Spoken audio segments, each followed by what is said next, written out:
Hello everyone, welcome to the M की इस video में बात करेंगे करंट अफेयर्स के 10वें प्रैक्टिस सेट की। तो चलिए वीडियो को शुरू करते हैं आज के पहले प्रश्न से। आज का पहला प्रश्न है, मिस यूनिवर्स 2020 कौन बनी? मिस यूनिवर्स 2020 एंड्रिया मेजा बनी। कौन बनी? एंड्रिया मेजा बनी। और ये कहाँ की हैं? ये मैक्सिको की हैं। कहाँ की हैं? मैक्सिको की हैं। और मिस यूनिवर्स 2020 का जो ये अंतर्राष्ट्रीय प्रतियोगिता था, ये कैवा प्रतियोगिता था? 69वां प्रतियोगिता था। कैवा था? और ये कहाँ आयोजित हुआ? 69वां प्रतियोगिता था और ये अमेरिका में आयोजित हुआ। एंड्रिया मेजा इसमें विजेता चुनी गई। अगले प्रश्न की ओर बढ़ते हैं। G20 शिखर सम्मेलन 2021 कहाँ होगा? G20 शिखर सम्मेलन 2021 इटली में होगा। कहाँ होगा? इटली में होगा। 2022 का कहाँ होगा? 2022 का इंडोनेशिया में होगा। इंडोनेशिया में 2022 का G20 शिखर सम्मेलन होगा। 2023 का शिखर सम्मेलन भारत में होगा। 2024 का शिखर सम्मेलन ब्राजील में होगा। G20 कब बना? G20 1999 में बना। अब बात करते हैं इटली के बारे में। इटली के प्रधानमंत्री कौन है? इटली के प्रधानमंत्री हैं मारियो ड्रागी। कौन है? मारियो ड्रागी इटली के प्रधानमंत्री है। इटली की राजधानी कहाँ है? इटली की राजधानी रोम है। अगले प्रश्न की ओर बढ़ते हैं। इसरो सूर्य के लिए कौन सा मिशन करेगा? सूर्य के लिए आदित्य L1 मिशन करेगा। और यह भारत का पहला अंतरिक्ष मिशन होगा जो सूर्य का क्या करेगा? अध्ययन करेगा। तो भारत का पहला अंतरिक्ष मिशन कौन है जो सूर्य का अध्ययन करेगा? Aditya L1 mission. इसरो के बारे में बात कर लेते हैं। इसरो की स्थापना कब हुई? इसरो की स्थापना 1969 में हुई। इसरो का मुख्यालय कहाँ है? इसरो का मुख्यालय बेंगलुरु में है। इसरो का मुख्यालय कहाँ है? बेंगलुरु में है। इसरो के अध्यक्ष कौन है? इसरो के अध्यक्ष हैं के सिवन। कौन है? के सिवन। चलिए अगले प्रश्न की ओर बढ़ते हैं। संयुक्त राष्ट्र ने मानवीय प्रमुख के रूप में किसे नियुक्त किया है? तो मानवीय प्रमुख के रूप में मार्टिन ग्रिफिथ्स को नियुक्त किया है। ये कहाँ के हैं? ये ब्रिटेन के हैं। और मैंने बताया था जगजीत पवाडिया के बारे में। जगजीत पवाडिया क्या चुने गए हैं? अंतर्राष्ट्रीय नारकोटिक्स कंट्रोल बोर्ड के क्या चुने गए हैं? अध्यक्ष चुने गए हैं जगजीत पवाडिया। और संयुक्त राष्ट्र संघ के बारे में बताते हैं। संयुक्त राष्ट्र संघ कब बना? तो 24 अक्टूबर 1945 को संयुक्त राष्ट्र संघ बना था। इसका मुख्यालय कहाँ है? इसका मुख्यालय न्यूयॉर्क में है। कहाँ है? न्यूयॉर्क में है। संयुक्त राष्ट्र संघ दिवस कब मनाया जाता है?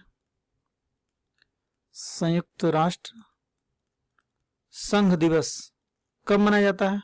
तो संयुक्त राष्ट्र संघ की स्थापना 24 अक्टूबर 1945 को हुई थी, इसलिए संयुक्त राष्ट्र संघ दिवस 24 अक्टूबर को प्रत्येक वर्ष मनाया जाता है। 24 अक्टूबर को प्रत्येक वर्ष। संयुक्त राष्ट्र संघ के महासचिव कौन है? महासचिव एंटोनियो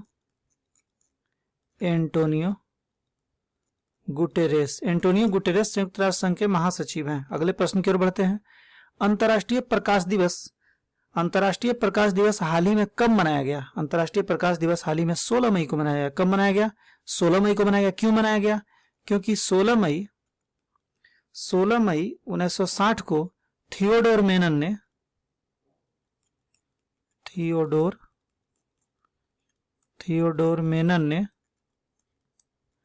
लेजर किरण का प्रयोग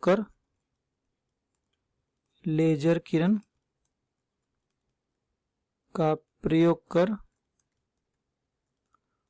पहला ऑपरेशन किया था। थियोडोर मेनन ने लेजर किरण का प्रयोग कर पहला ऑपरेशन कब किया? 16 मई 1960 को किया। इसलिए 16 मई को अंतर्राष्ट्रीय प्रकाश दिवस मनाया जाता है। ऐसे भी आपको पता होगा लेजर किरण की खोज किसने की? थियोडोर मेनन ने की। 12 मई को कौन सा दिवस मनाया जाता है?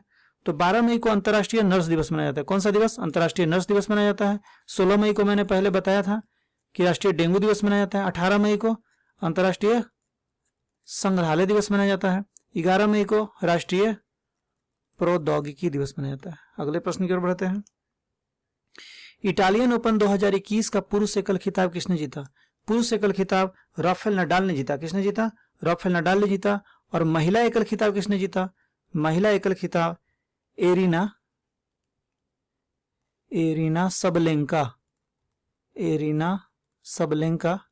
सबलेंका ने महिला एकल खिताब जीता। अब बात करते हैं मैड्रिड ओपन की। यह टेनिस से संबंधित है, और मैड्रिड ओपन भी टेनिस से संबंधित है। मैड्रिड ओपन की बात कर लेते हैं। मैड्रिड ओपन 2021, इसके पुरुष और महिला। पुरुष एकल खिताब किसने जीता? पुरुष एकल खिताब अलेक्जेंडर ज्यूरेव ने जीता। किसने जीता? अलेक्जेंडर ज्यूरेव ने जीता। और महिला एकल खिताब किसने जीता? सॉरी, माफ कीजिएगा, गलती हो गई, एरिना सबलेंका यहां नहीं होगा। मैड्रिड ओपन 2021 का महिला एकल खिताब एरिना सबलेंका ने जीता। किसने जीता?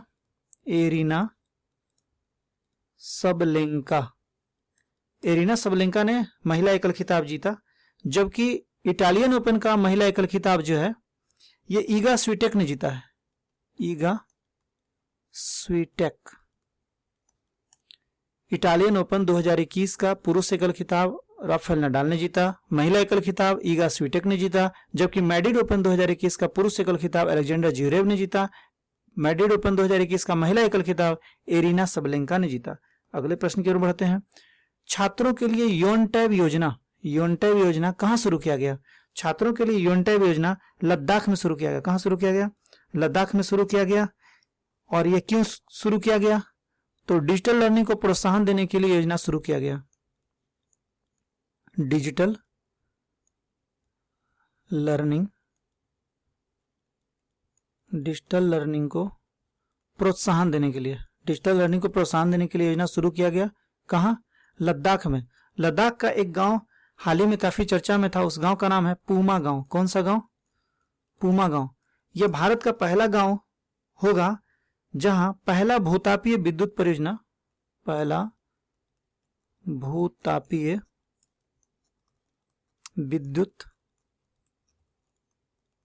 परियोजना की स्थापना होगी। तो भारत का पहला भूतापीय विद्युत परियोजना की स्थापना कहां की जाएगी?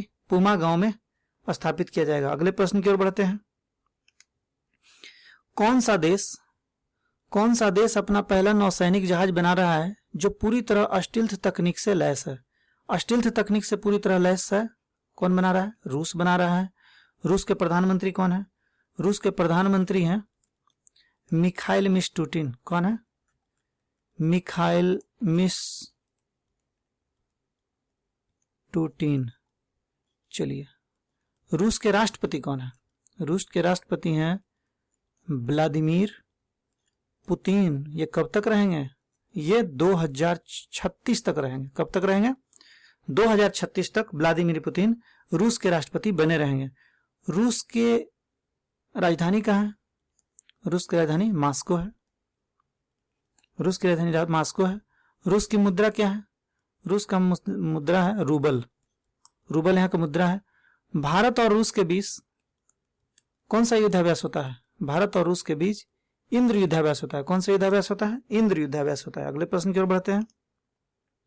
अपने वयस्क आबादी का 100% टीकाकरण करने वाला भारत का पहला गांव कौन बना? तो यह बयान गांव बना। यह कहां है? यह जम्मू कश्मीर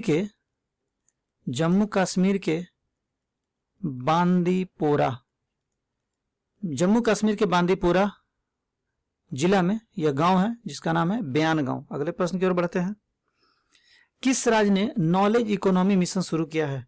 तो नॉलेज इकोनॉमी मिशन केरल ने शुरू किया है। किसने शुरू किया है? केरल ने शुरू किया है। यह नॉलेज इकोनॉमी मिशन क्या है? तो नौकरी की संभावनाओं को बढ़ावा देने के लिए, नौकरी की संभावनाओं को बढ़ावा देने के लिए, नौकरी की संभावनाओं को बढ़ावा देने के लिए मिशन शुरू किया गया जिसका नाम है नॉलेज इकोनॉमी मिशन। कहां शुरू किया गया है? केरल में शुरू किया गया है। मैंने कल बताया था कि नीति आयोग द्वारा एक इंडेक्स आया था, नीति आयोग ने एक इंडेक्स निकाला था जिसका नाम था सस्टेनेबल डेवलपमेंट गोल इंडेक्स। इसमें नंबर 1 राज्य कौन था? तो केरल था। सस्टेनेबल डेवलपमेंट गोल इंडेक्स में नंबर 1 स्थान कौन था? किसका रहा था? केरल का रहा था, जो नीति आयोग द्वारा प्रदर्शित किया गया था। केरल हाल ही में चर्चा में था क्योंकि यहाँ पे भारत का पहला डिजिटल विश्वविद्यालय का उद्घाटन किया गया था। डिजिटल विश्वविद्यालय का उद्घाटन, तो भारत का पहला डिजिटल विश्वविद्यालय का उद्घाटन कहाँ किया गया? केरल में किया गया। और नॉलेज इकोनॉमी मिशन भी कहाँ शुरू हुआ है? केरल में शुरू हुआ। अगले प्रश्न की ओर बढ़ते हैं। ILO के अनुसार 2022 में वैश्विक बेरोजगारी दर कितने प्रतिशत रहने की संभावना है? 5.7% रहने की संभावना है। ILO का फुल फॉर्म क्या है? International labour organisation. ILO कब बना? 1919 में बना। ILO के प्रमुख कौन है? गाय राइडर है। ILO के प्रमुख कौन है? गाय राइडर है। ILO का मुख्यालय कहाँ है? ILO का मुख्यालय जेनेवा में है। कहाँ है? जेनेवा, जो स्विट्जरलैंड में है। ठीक है, स्विट्जरलैंड में है। और गाय राइडर यहाँ के ILO के महानिदेशक है। अगले प्रश्न की ओर बढ़ते हैं। किस राज्य ने मेडिसिन फ्रॉम द स्काई कार्यक्रम शुरू किया है? तो मेडिसिन फ्रॉम द स्काई कार्यक्रम किसने शुरू किया है? तेलंगाना ने शुरू किया है। इस कार्यक्रम में क्या होगा? इस कार्यक्रम में ड्रोन की मदद से दवाओं की डिलीवरी की जाएगी।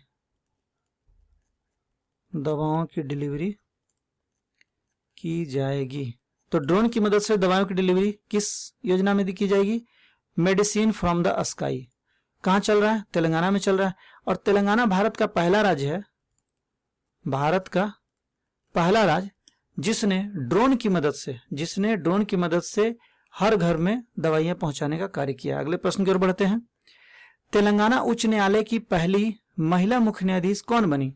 पहली महिला मुख्य न्यायाधीश कौन बनी है? हेमा कोहली बनी। हेमा कोहली, जस्टिस हेमा कोहली तेलंगाना उच्च न्यायालय के पहली महिला मुख्य न्यायाधीश बनी है। और एक बात इसमें मैं बता दूं कि ये भारत के किसी भी उच्च न्यायालय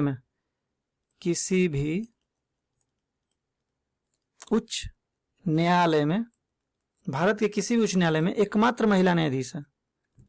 एकमात्र महिला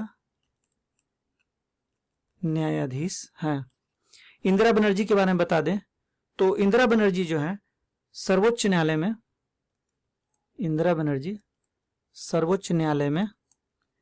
एकमात्र महिला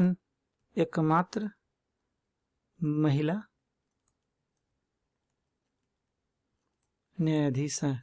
तो सर्वोच्च न्यायालय में एकमात्र महिला न्यायाधीश अभी कौन है? इंदिरा बनर्जी हैं। और जस्टिस हेमा कोहली किसी भी उच्च न्यायालय में एकमात्र महिला न्यायाधीश है। अगले प्रश्न की ओर बढ़ते हैं। समक्का सागर परियोजना किस नदी पर बनाया जा रहा है? समक्का सागर परियोजना गोदावरी नदी बनाया जा रहा है। और यह कहां बन रहा है? तेलंगाना में बन रहा है। तेलंगाना का अन्य परियोजना के बारे में बताते हैं। कालेश्वरम परियोजना यहीं चल रहा है, कालेश्वरम परियोजना। और कोंडा पोचम्मा सागर परियोजना, कोंडा पोचम्मा सागर परियोजना। तो कालेश्वरम परियोजना, कोंडा पोचम्मा सागर परियोजना, असमक्का सागर परियोजना है। ये तीनों परियोजना कहां चल रहा है? गोदावरी नदी पर चल रहा है। और कहां चल रहा है? तेलंगाना में। अगले प्रश्न की ओर बढ़ते हैं। विश्व प्रेस स्वतंत्रता सूचकांक 2021 में भारत का स्थान क्या है? विश्व प्रेस स्वतंत्रता सूचकांक 2021 में भारत का स्थान 142 है। कौन सा है? 142 है। कितने देशों में है? 180 देशों में है। 180वां स्थान किसका है? 180वां स्थान इरिट्रिया का है। किसका है? इरिट्रिया का है। पहला स्थान किसका है?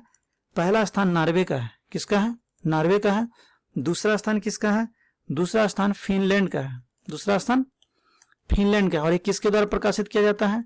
रिपोर्टर्स विदाउट बॉर्डर्स के द्वारा। किसके द्वारा? रिपोर्टर्स विदाउट बॉर्डर्स के द्वारा यह रिपोर्ट का प्रकाशन किया था। अगले प्रश्न की ओर बढ़ते हैं। विश्व की पहली स्टाइडशिप टनल का निर्माण कहां किया जाएगा? स्टाइडशिप टनल, इसका निर्माण नॉर्वे में किया जाएगा। कहां किया जाएगा? नॉर्वे में किया जाएगा। इसके प्रधानमंत्री कौन है? Erna Solberg. कौन है? एर्ना सोलबर्ग इसके प्रधानमंत्री हैं। नॉर्वे की राजधानी कहां है? नॉर्वे की राजधानी ओस्ले है। कहां है? ओस्ले है। यहां कौन सी मुद्रा चलती है? Norwegian krone. कौन सी मुद्रा चलती है? नॉर्वेजियन क्रोन यहाँ की मुद्रा चलती है।